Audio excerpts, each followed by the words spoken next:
Chers amis, bonjour. Nous sommes le 6 novembre 2024.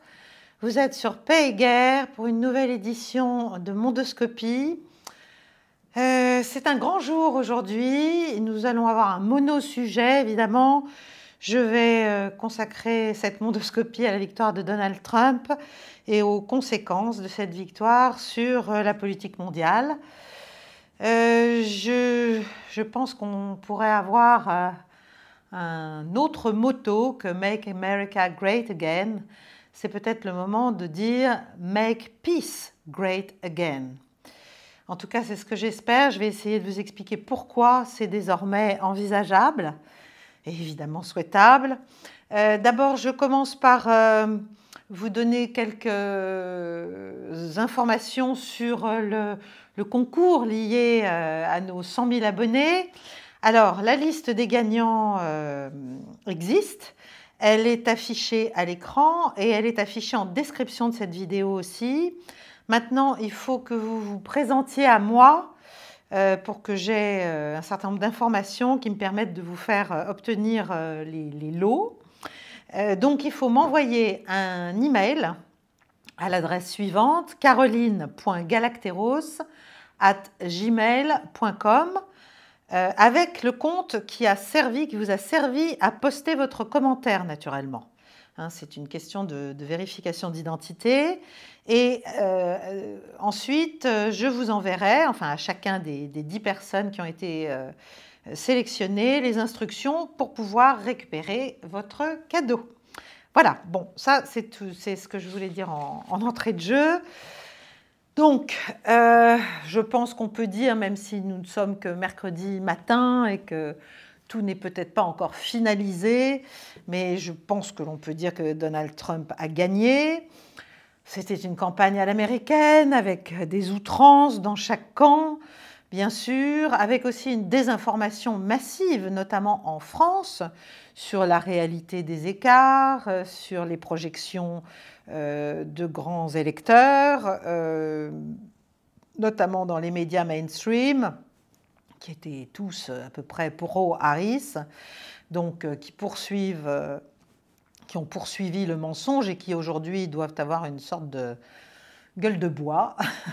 Mais voilà, c'est ainsi. Ils ont sous-estimé systématiquement le soutien populaire à Trump, et c'est ça le sujet. En fait, nos prétendues élites, y compris médiatiques, n'aiment clairement pas les peuples et l'expression massive de la démocratie, si on peut dire. Je pense qu'ils considèrent que ce qu'ils appellent le populisme, n'est-ce pas, c'est ringard, alors qu'en fait, c'est très, très tendance, on va dire. La patrie, le peuple, la nation, la souveraineté, on le vend en poupe, sauf en Europe peut-être et dans certaines rédactions françaises. Pour moi, c'est une excellente nouvelle, ce qui vient de se passer. C'est la vérité immanente, en fait, d'une nation qui l'emporte, qui vient de s'exprimer sans équivoque. Et j'aimerais bien qu'il en soit de même en France. Comme disait le général, je ne sais plus où exactement, mais je l'ai vu, on fait de la politique, en fait, en disant la vérité. Et pas en se moquant de son électorat, en lui mentant, en lui décrivant un monde qui n'existe pas. Et je trouve que l'ensemble des partis politiques français pourraient s'inspirer de cet adage très utilement. Bon, les démocrates américains ont tout essayé, on a traité Trump à peu près de tout, de fasciste, d'Hitler, de raciste, de misogyne, de diviseur, de anti-démocrate, n'est-ce pas? La démocratie était en danger, n'est-ce pas, s'il revenait au pouvoir. En fait, je pense qu'on ne comprend rien à sa popularité, au fondement de sa popularité. Trump est tout sauf une menace, à mon avis, contre la démocratie, c'est tout l'inverse. Et en fait, nos commentateurs, nos experts, nos journalistes sont prisonniers d'un mensonge tellement ressassé qu'ils ont fini peut-être par y croire, et en tout cas que ça les empêche de réfléchir. l'élection de Donald Trump et ce caractère massif, enfin très clair, de cette victoire, c'est la manifestation en fait d'un divorce de l'Amérique démocrate, de l'Amérique des élites, de l'Amérique de la petite frange supérieure et des mondialistes, bien sûr, avec le peuple. Et c'est un divorce très profond. Et donc, ce n'est pas une Amérique divisée. L'Amérique, elle a été divisée pendant les 4 dernières années, mais là, c'est peut-être l'occasion d'une réunification, d'un mouvement congruent qui va renforcer, à mon avis, ce pays. En tout cas, il a gagné. Donald Trump a gagné. Et c'est une claire victoire pour la démocratie américaine.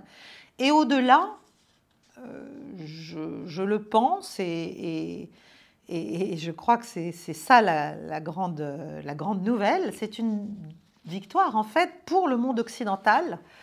L'Europe a tort d'avoir peur. Elle va connaître des moments difficiles parce qu'il va falloir qu'elle se remette au diapason de la réalité, elle aussi. Mais Trump incarne le peuple, en fait, et il manifeste un patriotisme et un amour du pays, des électeurs. Et donc, en fait, on sort de l'inversion perpétuelle, l'inversion des mots, l'inversion des concepts, l'inversion du réel, bien sûr, avec l'utopie. Parce que qui divise l'Amérique? Qui a divisé l'Amérique? Qui a porté la guerre partout? Qui ment à l'électorat? En fait, c'est ceux qui montent les communautés les unes contre les autres. Or, on voit bien qu'une grande partie de ces communautés même ne se sont pas laissées faire, ne se sont pas laissées abuser. On voit qu'il a gagné une grande partie du vote latino, une grande partie du vote noir, et en tout cas, populairement, ce qu'on appelle le vote populaire, c'est-à-dire à l'échelle du pays, c'est un raz-de-marée tout de même. L'électeur américain, vous savez, c'est encore plus simple qu'ici. Il aime son pays, il le veut grand, il le veut fort, il l'imagine dominant. Bon, ça, c'est un peu l'exceptionnalisme structurel, la nation indispensable, etc. Là, tout ça, ça marche bien, même quand c'est les démocrates qui le disent. Mais il se préoccupe, il a quand même des préoccupations extrêmement prosaïques. Genre le prix à la pompe, le montant de son hypothèque, le prix de la viande, du poulet qu'il va mettre dans son assiette. Donc c'est assez basique et ça, on peut dire que de ce point de vue-là, le bilan de la précédente administration n'était pas bon, tout simplement.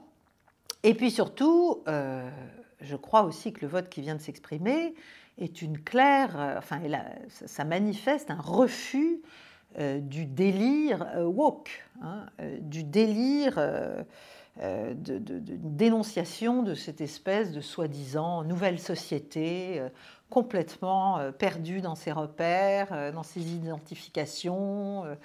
Et là aussi, il y a des enseignements importants à prendre, peut-être aussi pour nos propres pays. Donc en fait, c'est la dénonciation d'élites américaines qui, en fait, pour promouvoir le mondialisme, ne font que répandre des absurdités sociétales et un bellicisme permanent pour se maintenir avec des slogans vides. Mais en fait, finalement, ça a fait que l'Amérique, notamment depuis 4 ans, mais à vrai dire, ça fait longtemps que ça dure, se fait détester et mépriser d'une grande partie du monde.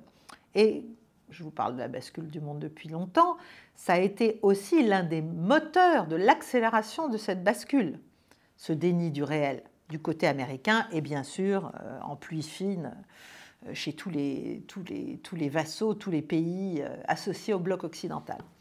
Donc, je pense que le retour de Donald Trump, ça va être en fait de rebâtir le rêve américain, en tout cas de faire en sorte que les Américains puissent de nouveau y croire, et d'enrayer un déclin, en premier lieu intérieur, dans plein de domaines, mais aussi extérieur.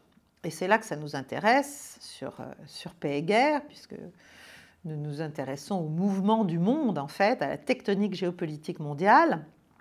Et donc, je crois que le motto, si vous voulez, ce serait effectivement, si Trump arrive à faire cela, il aura tout gagné, et nous avec.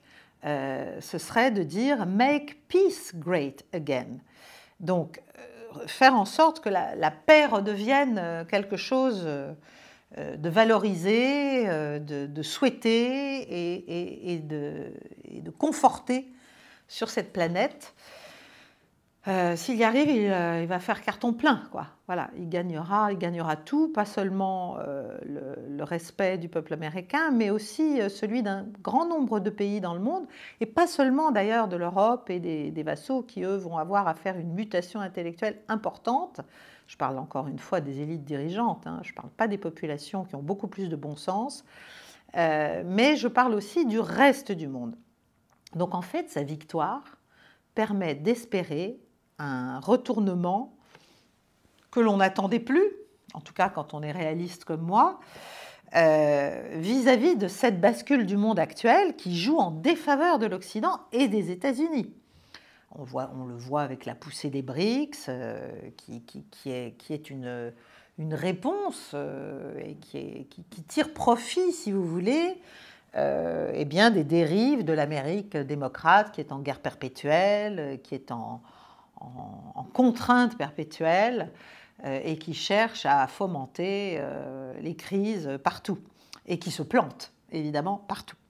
Donc, c'est une signification importante au plan géopolitique. Un certain nombre de commentateurs disent non, mais ça ne changera rien, que ce soit Trump ou Harris, il y a les fondamentaux de la politique étrangère américaine. C'est vrai, il y a des fondamentaux dans la politique étrangère américaine, mais la question, c'est comment on y arrive, n'est-ce pas ?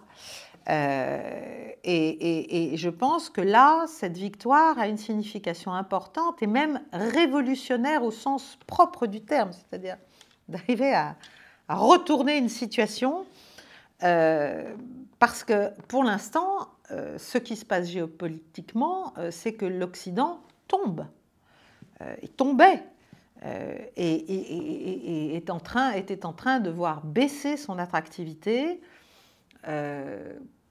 par l'exercice en fait de sa violence aveugle et partout, si vous voulez. Voilà. Donc après, tout ça dépend évidemment de ce qu'il va pouvoir faire concrètement, mais selon ce qu'il va pouvoir faire, l'Amérique va rebattre les cartes en fait du jeu mondial ou pas. Voilà.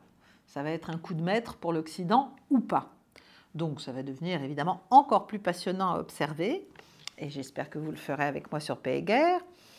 Ce qui est clair, c'est qu'il a... En fait, Donald Trump, c'est un être, je pense, très profondément intuitif et, comment dirais-je, ancré dans une relation avec ce qu'est le peuple américain.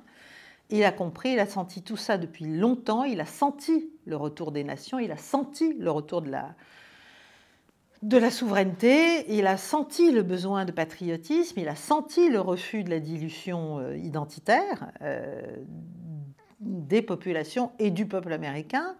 Et donc, en fait, c'est une victoire du réalisme, c'est une victoire du pragmatisme, et c'est une bonne nouvelle pour l'Occident. Alors évidemment, il y a plusieurs niveaux pour analyser les conséquences de cette victoire en termes géopolitiques. D'abord, on va parler d'Europe, c'est quand même nous, ça nous concerne. Bon, eh ben, je pense que l'Europe, elle va se retrouver obligée d'obéir, et obligée d'obéir éventuellement aux orientations qui vont être, aux impulsions qui vont être données depuis Washington et depuis la nouvelle administration. Et donc, ça va être probablement pour l'Europe, je l'espère en tout cas, et ce serait, enfin, c'est ce que Trump annonce depuis longtemps, la volonté de sortir de cet absurde conflit ukrainien extrêmement meurtrier, bien sûr pour les centaines de milliers d'Ukrainiens qui sont morts depuis 2 ans et demi, mais aussi meurtrier, j'allais dire, pour la sécurité européenne, meurtrier pour l'ensemble des équilibres et aussi, in fine, de la relation Europe-États-Unis. Donc, contrairement à ce qu'on dit, ce n'est pas l'Europe qui va se trouver abandonnée. Elle va peut-être elle va devoir cesser de s'enferrer dans les délires démocrates des anciens patrons. Elle va être mise, si vous voulez, face à ses responsabilités. Donc ça va être douloureux, parce que il y a deux solutions. D'abord, il y aura probablement des divisions internes au sein du pôle européen face à cette victoire, entre les réalistes. Bon, il n'y a pas Corban, mais enfin, il est clair que lui, son courage paye aujourd'hui, et ce qu'il a osé dire va probablement faire de son pays un maillon important de la restabilisation sécuritaire de l'Europe et du dialogue, de la reprise du dialogue avec la Russie. Donc il y aura des divisions entre ces réalistes-là. Il y a lui, il y a d'autres, il y a les Slovaques. Enfin, il n'y a pas les grands pays, en tout cas. Ça, c'est embêtant. Et puis, il y aura ceux qui vont chercher malgré tout à faire de la résistance, hein, les mondialistes résistants qui vont être dans une angoisse, dans une panique, dans un pseudo-abandon, mais pas abandonné par l'Amérique, abandonné par ceux qui les ont instrumentalisés avant. Jusqu'à présent. Donc là, il va falloir décider. Et puis ceux qui vont retourner leur veste opportunément. Et je pense qu'à vrai dire, c'est le moment quand même de... Là, on a pris une leçon de réalité quand même très forte. Donc il serait temps d'en tirer des conclusions et de savoir si on prétend être occidental, eh bien, de comprendre que voilà, l'Amérique est en train de faire une mutation réaliste, pragmatique, grâce à Donald Trump, et qu'il faut chercher à en tirer, à vrai dire, les fruits, plutôt que de s'enferrer dans des postures de plus en plus absconses et de plus en plus inadaptées à la réalité de ce qui se passe sur le terrain. Je pense à l'Ukraine, mais pas seulement. Donc voilà, c'est pour ça que tout ce discours sur Trump, un danger pour la démocratie, c'est vraiment un reflet d'une incapacité en fait à comprendre ce qui se passe. Ce qui est clair, c'est qu'il a énormément élargi sa base électorale. Il a gagné, je crois, à ce stade, tous les swing states. On n'a pas encore tous les résultats, mais enfin, l'immense majorité en tout cas.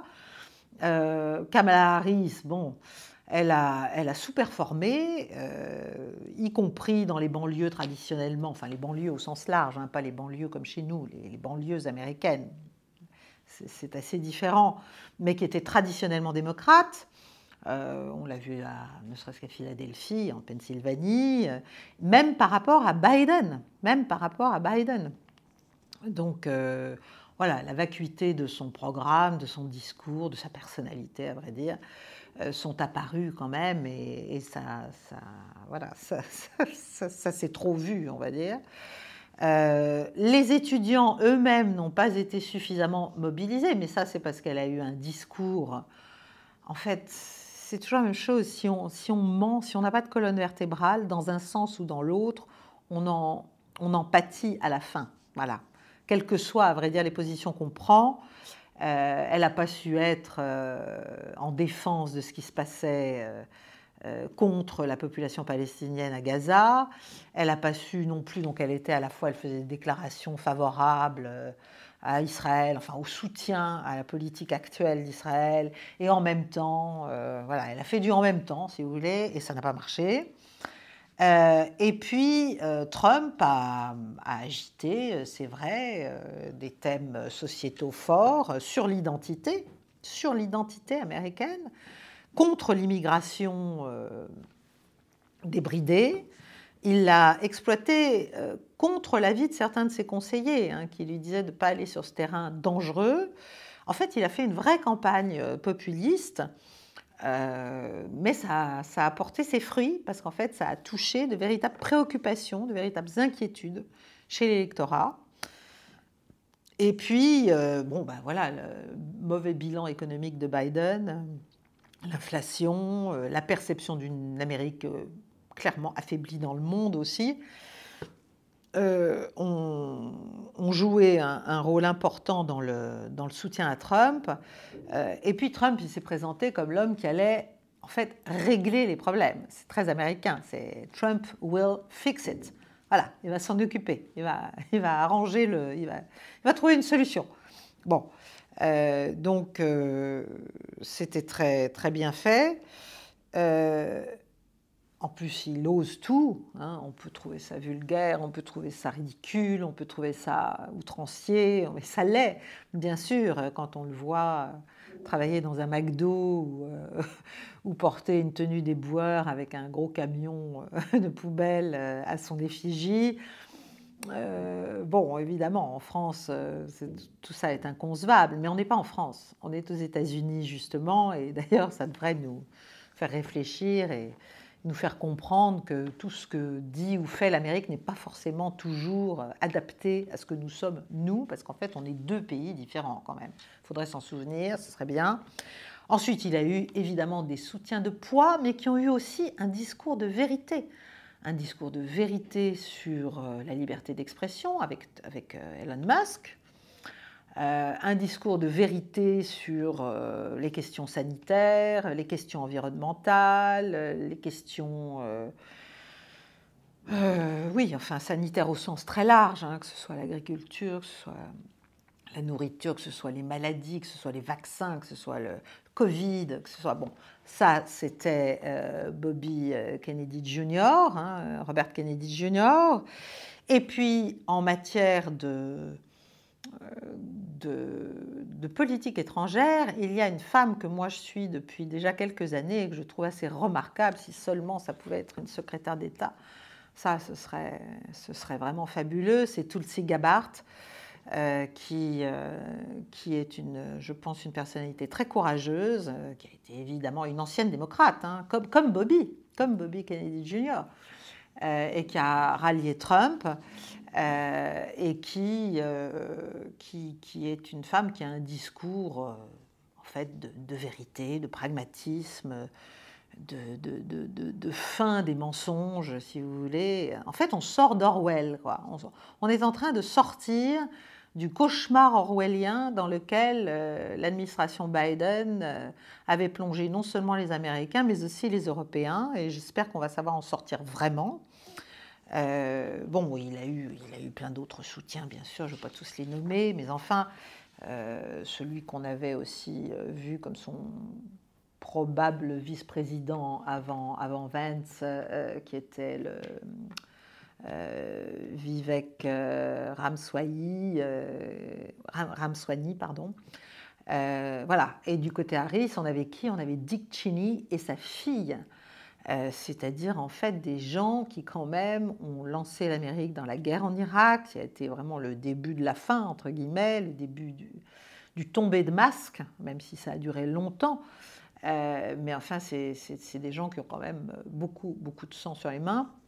Donc voilà, Trump, c'est une figure en fait fondamentalement rassurante, contrairement à ce qu'on raconte, fondamentalement rassurante pour les Américains, rassurante et efficace. Oui, c'est on peut le dire, un macho, mais c'est pas un misogyne, je ne pense pas du tout. Voilà, il a une manière de parler des femmes et de parler aux femmes, mais quand il en trouve de qualité, il sait aussi les reconnaître et les promouvoir. Donc, en fait, c'est un homme fort. Voilà, je ne vais pas vous dire que c'est un mâle alpha, mais enfin, c'est un homme fort. Et en fait, l'époque est aux hommes forts. Alors, chez nous, on trouve ça scandaleux, c'est horrible. Aimer les hommes forts, c'est aimer les dictateurs. Enfin, on est à un niveau de compréhension des choses qui est quand même pathétique. Mais en fait, il y a un besoin de figures fortes, de figures cohérentes, en fait, de figures qui sont dans une forme de vérité et de lien avec la profondeur des peuples et des populations et de leurs préoccupations. Voilà. Et ça, c'est vrai qu'en Europe, on n'en produit quasiment plus, hein, des hommes forts. Ils ont surtout les chines extrêmement souples.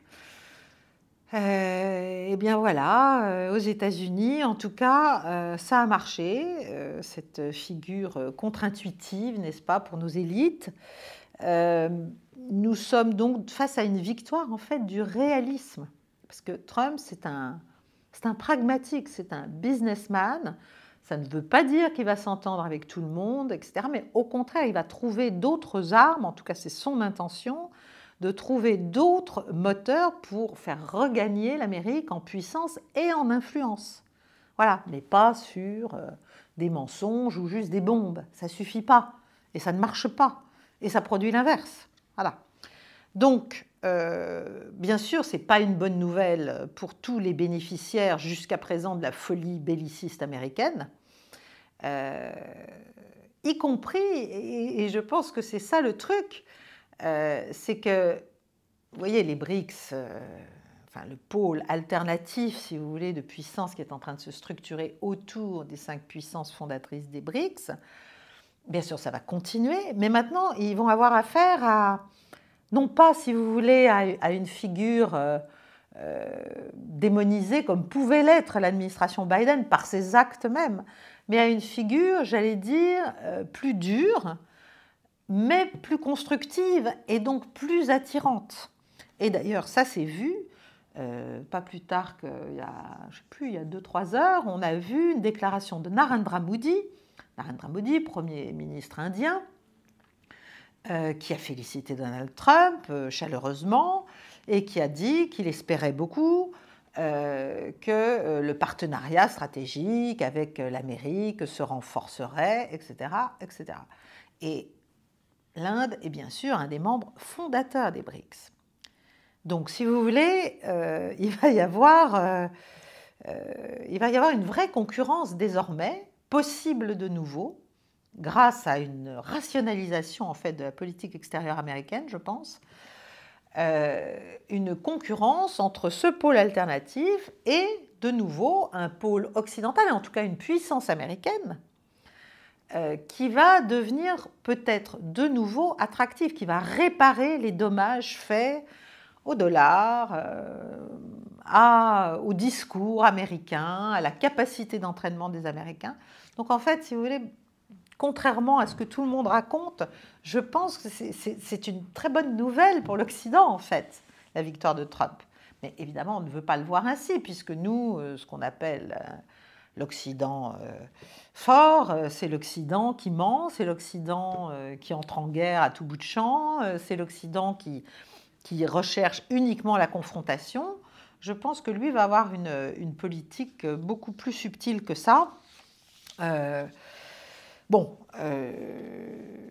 Alors, il faudra parler de la France. Nous avons un ministre de l'Europe et des Affaires étrangères qui a fait une déclaration incroyable. On a presque envie de dire qu'il est étranger aux affaires, comme l'un de ses prédécesseurs.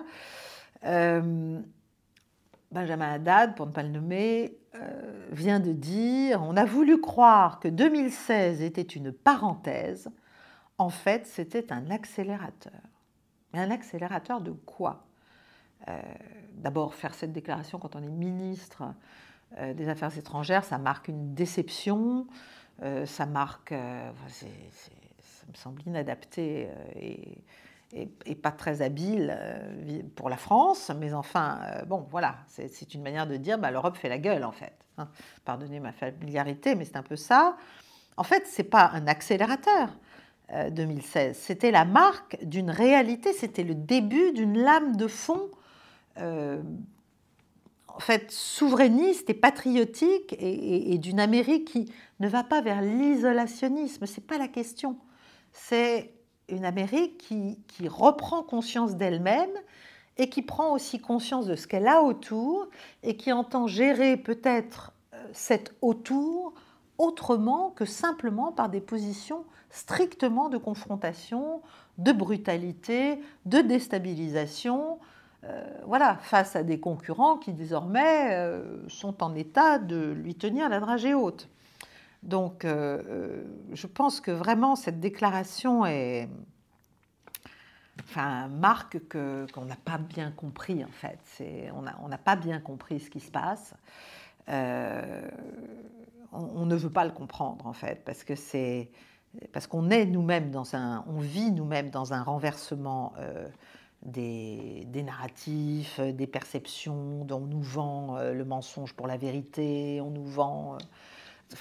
tout est à l'envers, si vous voulez. On finit par être victime de nos propres mensonges. Et on n'arrive plus à réfléchir. C'est quand même assez terrifiant parce qu'il est grand temps quand même de réfléchir. Là, il va se passer des choses. Il va falloir changer de logiciel, véritablement.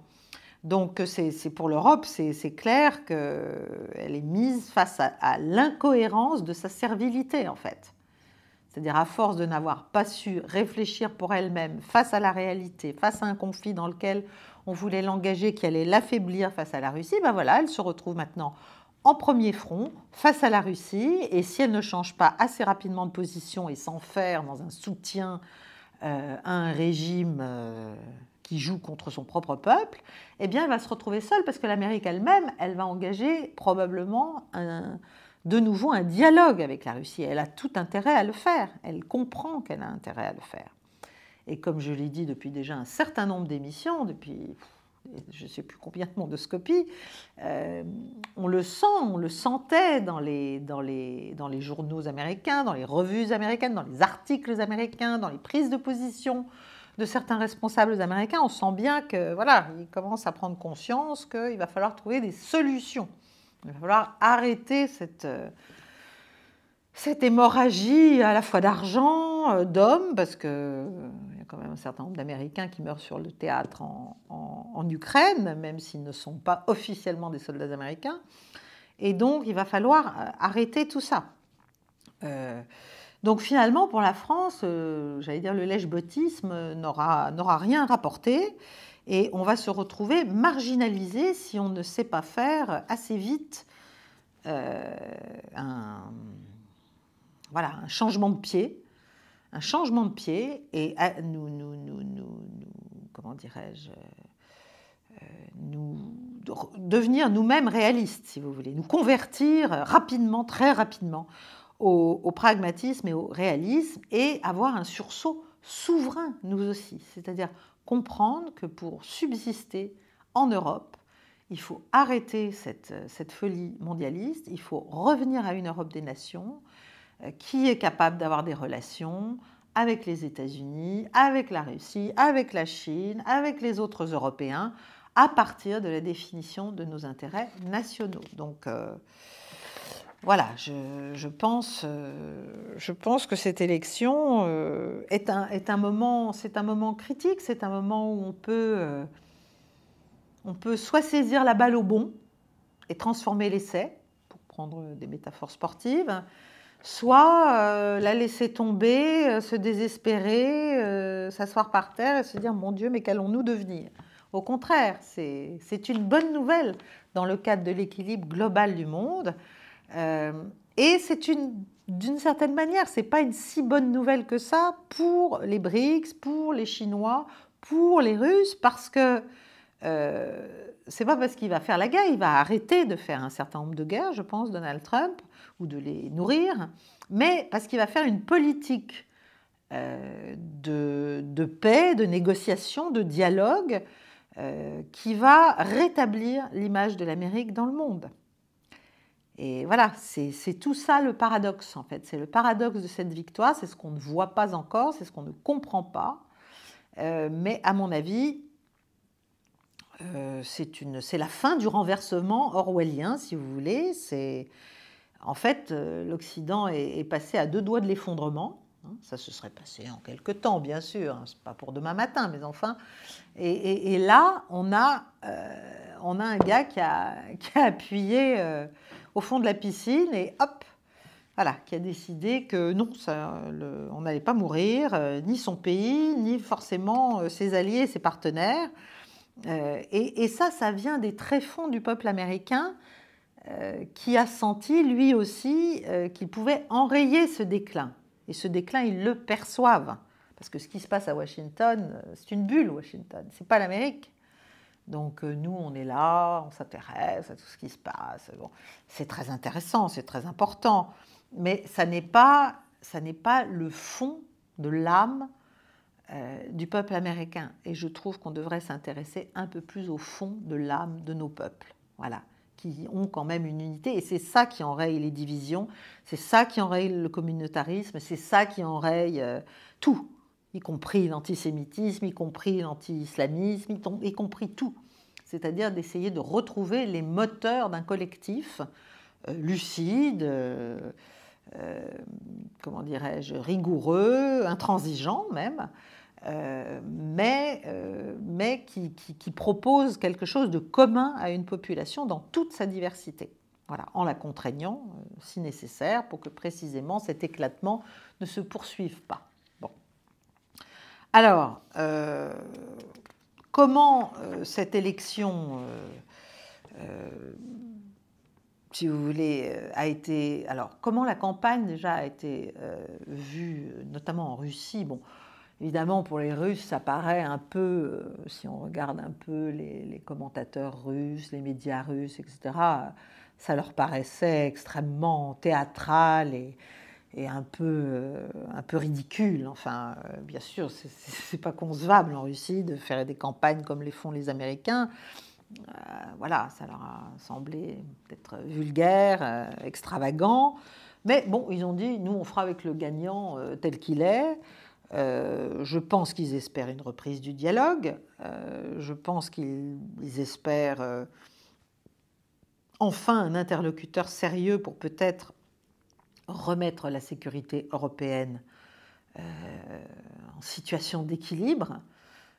Bien sûr, pour l'Ukraine, c'est une mauvaise nouvelle. Enfin, c'est pas pour l'Ukraine, c'est pour Zelensky et les gens qu'il y a autour, qui dirigent l'Ukraine. Je pense que pour l'Ukraine, il faut espérer que ce soit l'arrêt du massacre, tout simplement. Et la recherche des termes qui seront nécessairement douloureux pour Kiev, et bien d'une fin du conflit, parce que là aussi, la fuite en avant, l'escalade perpétuelle, tout ça, il faut sonner la fin de la récréation, parce que c'est une récréation extrêmement sanglante, et sanglante pour le peuple. Donc pour l'Ukraine, si vous voulez, ce n'est peut-être pas une si mauvaise nouvelle in fine. Bien sûr, on ne va pas retrouver l'Ukraine qui était en paix, même s'il y avait une partie du territoire qui était en guerre civile, hein, avec le Donbass, mais en tout cas, elle n'était pas soumise à ce à quoi la soumet la Russie depuis 2 ans et demi. Donc, il faut voir là aussi qu'est-ce que ça va signifier sur le pouvoir ukrainien, sur le changement d'interlocuteur. Je pense qu'il va y avoir là aussi des évolutions, ou alors Zelensky va être mis devant un certain nombre d'ultimatums. Ça, je n'en sais rien. Alors évidemment, donc c'est une heure de vérité, si vous voulez, pour l'Amérique, pour le monde occidental, pour l'Europe, pour le reste du monde. Je pense que Trump a compris qu'il fallait reprendre langue avec les autres grands, y compris au Moyen-Orient aussi, ça va être le cas, et là aussi c'est encore presque plus important pour les Américains que l'Europe, d'une certaine façon, parce qu'ils doivent vraiment récupérer le terrain perdu et l'influence perdue, être plus intelligents. Alors bien sûr, il ne faut pas sous-estimer, parce que là je vous peins un tableau positif, un tableau euphorique de ce que pourrait apporter la victoire de Trump. Il ne faut pas sous-estimer la capacité de nuisance résiduelle, mais forte, de ce que l'on appelle l'État profond américain, le deep state américain, que Trump s'est promis de nettoyer, n'est-ce pas? Mais enfin, c'est une lourde tâche, donc il va y avoir tout un tas de résistances administratives et autres, même s'il y a un spoil system, donc en fait, tous les gens qui tiennent quand même les administrations sont changés lorsque le président change. Voilà, donc il y a une possibilité de mettre des hommes. Et c'est la chose qu'il n'a pas su faire en 2016 et qui a fait qu'il a été très très largement contraint dans sa marge de manœuvre lors de son premier mandat, outre tout ce qu'on lui avait trouvé qui s'est avéré juste faire pchit, hein, le Russiagate et le reste. Ça a surtout montré les collusions et les compromissions de certains grands organismes d'État, je pense au FBI, je pense à d'autres. Mais enfin, il n'a pas pu faire tout ce qu'il voulait. En plus, il s'est fait imposer des hommes qui étaient en fait des chevaux de Troie. Les Pompeo, les Mattis, enfin, il y a eu les Bolton.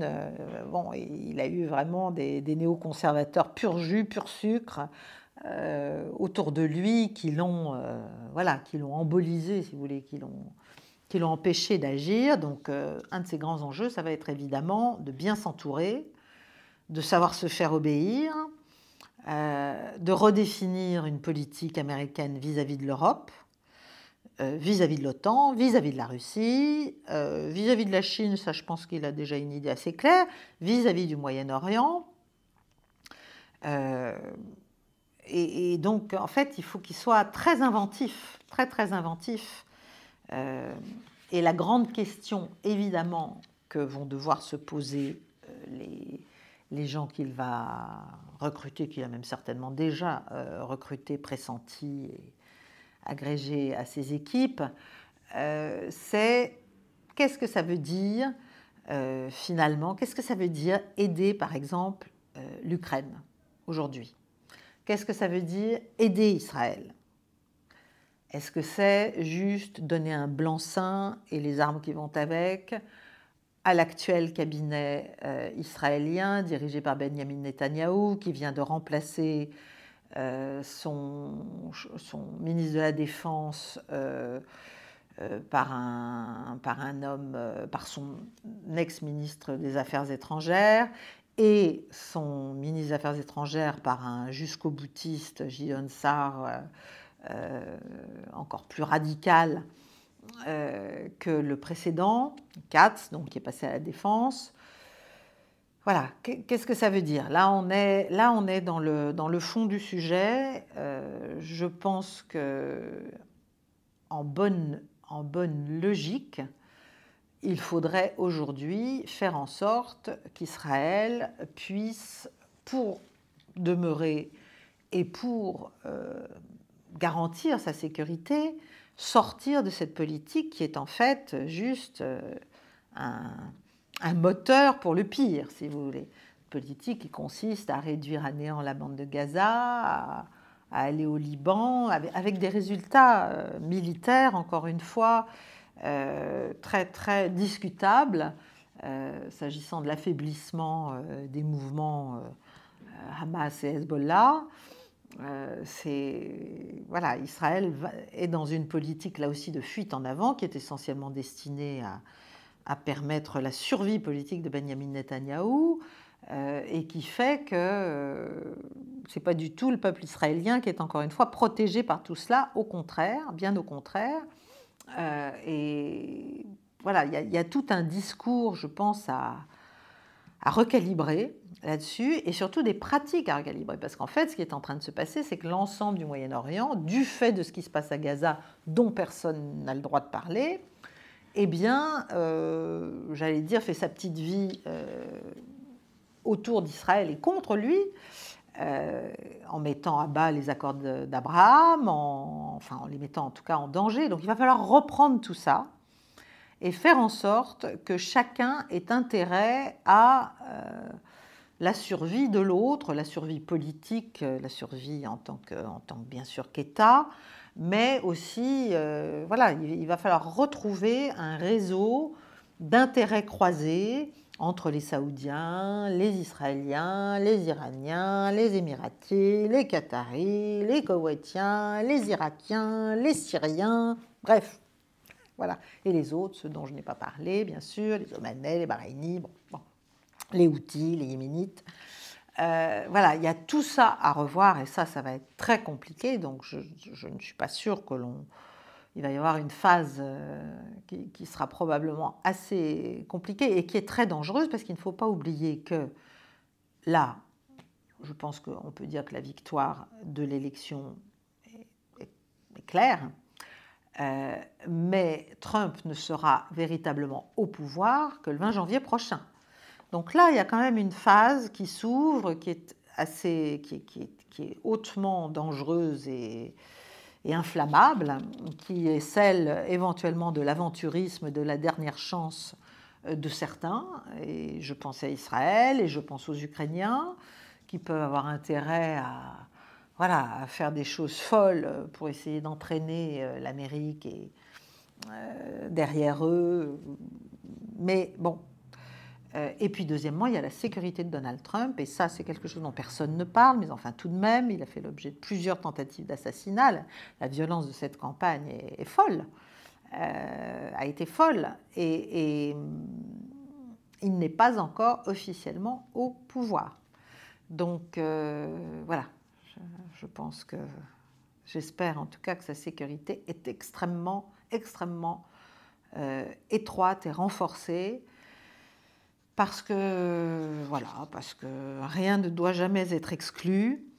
Rien ne doit jamais être exclu, mais encore une fois, au plan géopolitique, c'est une occasion inespérée, avec la victoire de Donald Trump, de redonner à l'Amérique l'image d'une nation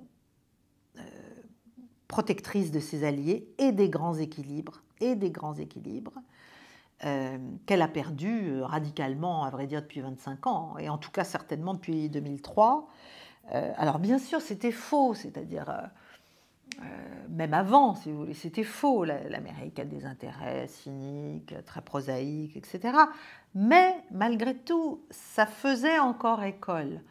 Il n'y avait pas eu tant de sanctions, tant de pression, tant d'intimidation comme celles qui ont pu s'exercer sur un certain nombre de pays dans le monde et qui ont beaucoup, beaucoup fait de mal à l'image de l'Amérique, à l'image du dollar comme monnaie protectrice, en fait, monnaie de développement. Et puis surtout, il y a eu cette faillite visible, de plus en plus visible à partir de 2003, du discours sur la morale et la démocratie, bon, qui est devenu absolument ridicule. Je veux dire, quand on voit ce qui est arrivé à la Syrie, quand on voit ce qui est arrivé à l'Irak, quand on voit ce qui est arrivé à la Libye, quand on voit ce qui est arrivé au Yémen, quand on voit ce discours sur nous intervenons ou nous soutenons des interventions pour apporter le développement à ces pays, bon, voilà, tout ça, et la lutte contre l'islamisme radical, à l'origine duquel quand même, les États-Unis sont très largement, depuis l'Afghanistan, depuis les années 70. Non, c'est pas audible en fait, ça ne l'est plus devenu, et c'est ça aussi qui a beaucoup, beaucoup, beaucoup désavantagé l'image américaine, l'image de l'Amérique dans le monde. Il n'y a qu'en Europe, finalement, où nous avons continué, envers et contre tout, à soutenir, à cautionner, à être complaisants et à faire comme si nos intérêts s'identifiaient totalement à ceux des États-Unis et à ceux des administrations américaines pro-guerre. Notamment les démocrates, bien sûr, sous Obama et avant lui sous Clinton, enfin même à partir des années 90, c'est assez clair. Donc voilà, ce qui est vrai, c'est que le premier mandat de Trump, c'était quand même un mandat où, effectivement, on l'a dit d'ailleurs, il n'y a pas eu de guerre. Il avait décidé le retrait d'Afghanistan, il avait décidé de cesser la guerre contre la Syrie, il avait commencé à parler avec la Corée du Nord, même si on l'a ridiculisé aussi là-dessus.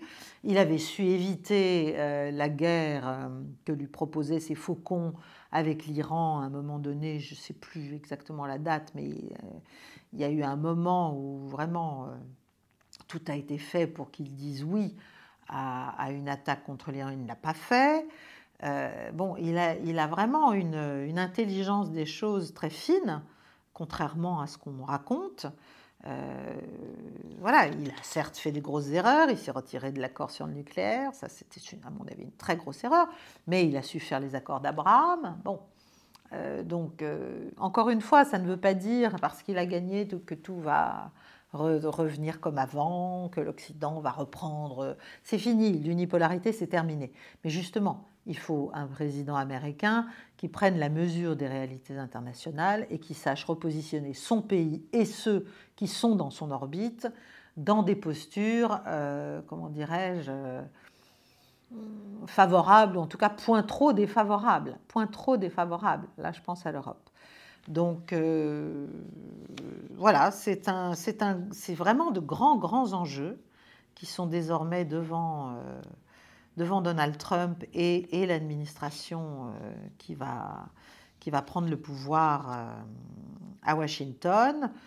Manifestement, il a sécurisé le Sénat, je ne sais pas encore pour la Chambre des représentants, Mais voilà, l'enjeu, c'est rétablir le crédit mondial de l'Amérique face à un monde qui, finalement, a pris beaucoup de place, le reste du monde qui a pris beaucoup de place et qui, avec une Amérique perdue et paralysée, enfin, comment dirais-je, oui, enfermée dans ses délires bellicistes, eh bien, avait d'autant plus de crédit, d'autant plus d'attrait pour beaucoup de pays. Donc c'est ça que je veux vous expliquer, j'espère que j'ai été suffisamment claire. On verra, il faut évidemment penser que le complexe militaro-industriel n'est pas mort, loin de là, mais la guerre ne va peut-être plus être le seul moteur de la projection de la volonté du pouvoir américain en place, parce que de toute façon, si ça continue comme ça irait de mal en pis, et le pôle occidental sera non seulement divisé, mais de plus en plus marginalisé. Donc c'est très bon. Pour moi, c'est un grand jour, même pour les occidentalistes qui devraient se réjouir de la victoire de Donald Trump. Et pour tout un tas de pays, ça va être désormais la course à des postures de non-alignement. Parce qu'ils vont devoir se situer non plus en basculant côté BRICS, je pense à des puissances comme l'Inde, je pense à des puissances même comme la Turquie, qui a fait acte de candidature désormais. Voilà, ça va être justement, comme je l'ai dit, c'est plus au menu, c'est à la carte maintenant. Ça va être plus intéressant si l'Amérique reprend du poil de la bête, entre guillemets, pour un certain nombre de pays, eh bien de jouer de leurs atouts voilà, entre les Chinois et les Russes d'un côté, les Américains de l'autre. Ça va être plus subtil, peut-être plus compliqué, mais à la fin, le monde doit être un équilibre. Le monde doit être un équilibre. Ça n'est pas juste de détruire des pays qui peut porter une forme d'apaisement, et à la fin, c'est tout de même ce qu'il faudrait souhaiter pour les populations de cette planète.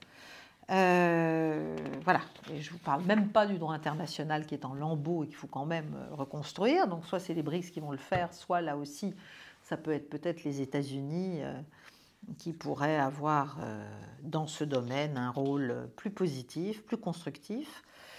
Je terminerai sur des citations du général de Gaulle qui me semblent très appropriées, très opportunes aujourd'hui. Il a dit « Il n'y a pas de politique qui vaille en dehors des réalités ». Bon, ben on y est, voilà, c'est un retour au réel. Et il a dit aussi « Le courage, c'est de ne pas subir la loi du mensonge triomphant et de ne pas faire écho aux applaudissements imbéciles qui cachent les bassesses humaines ». Je pense qu'il y a beaucoup de gens qui devraient relire ces quelques lignes et s'en inspirer, et peut-être changer un tout petit peu leur manière de voir les rapports au sein de ce monde et ce que l'on peut en faire et ce que l'on doit en faire, surtout si l'on pense à son pays et à nos intérêts nationaux au bon sens du terme. Voilà, je vous quitte sur ces dernières citations de Charles de Gaulle. Je vous remercie de votre écoute. Je vous invite à liker, à partager cette vidéo, à vous inscrire en appuyant, enfin à vous abonner à la chaîne en appuyant sur la petite cloche et bien sûr à rejoindre le Cercle Paix et Guerre si vous voulez avoir accès à d'autres contenus, les clés du monde, le grand direct. Plus nous serons nombreux, mieux ce sera pour le développement de Paix et Guerre. Je vous remercie de votre attention et je vous souhaite une belle soirée. Au revoir.